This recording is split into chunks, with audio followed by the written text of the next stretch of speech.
And you've come back to the Rowdy Studio. We're so pleased you're here. I'm Buzz Cutler. That's Bassmasters. For some reason, you want to talk about this cockamamie cup race at Texas over the weekend. Is there really anything to talk about? Well, look, they bill it as tail of the tape, Carl versus Tony, and that's exactly what it turned out to be.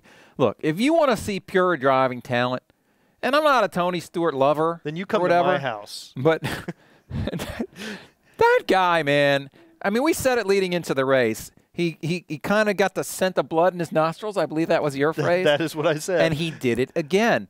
Carl Edwards passed him in the pits. Tony Stewart passed Carl on the restart from the outside, which wasn't necessarily a handicap, but he timed it perfectly. I'm tempted to say Tony Stewart's the restart king, man. I mean, he beat Carl Edwards on a restart, got the lead, and won that race. This dude's on fire. You can't help but think the momentum. He beat Carl Edwards at Texas. He's going to Phoenix. He could have the lead by Homestead. I mean, you better watch out. This guy is on a mission. Not only did he beat Carl Edwards at Texas, let us not forget that he beat Jimmy Johnson at Martinsville, which is pretty much the equivalent of beating Carl Edwards at Texas. You gotta have this sense of inevitability because he's got so much momentum and he's laughing and he's smiling and he's got this energy about him. You almost feel like, oh, well, sorry, Carl, it's 2008 all over again, except it's not because Tony Stewart is winning. He's like gangbusters out there, man. Tony Stewart is obviously a force to be reckoned with. And I have to say, after winning the first two where fuel mileage kind of played a role and then kind of fading a little bit, I thought he was probably done just based on the regular season.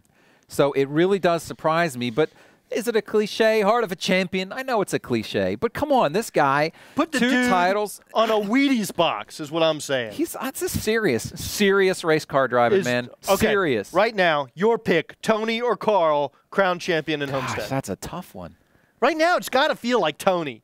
It feels like Tony. Now, but I'm not just saying after Phoenix it won't feel like Carl again, but right now it feels like Tony. Here's the problem with Carl is that when you think about some of these finishes and some of the runs, he's finished better than he's run. And I know that's a cliche, too. You win your championship on your worst days. Well, in this point system, that's obviously true. But, you know, I'm not sure where's the speed. Now, he finished second at Texas, so give that team a lot of credit for finding the speed they needed. But did you think back at all during that race to Michigan where the Roush guys started up front and ran up front for a lot of the early part of the race, and then by the end of the day there was only one of them in the top 10? I'm just a little concerned about the speed. And Phoenix, Tony Stewart, I just don't remember know. Tony Stewart at the driving Brickyard. talent. I'm not saying Carl's not talented. Here, he is. kitty, kitty, here, kitty, kitty, and just reeling Kevin Harvick in. That's we got to what it reel feels this like. video in. That light's flashing. Bassmasters, Buzz Cutler. Go put some more tape in the camera, and we'll come back. Rowdy.com. Say it like it is. Say what like it is? Rowdy.com.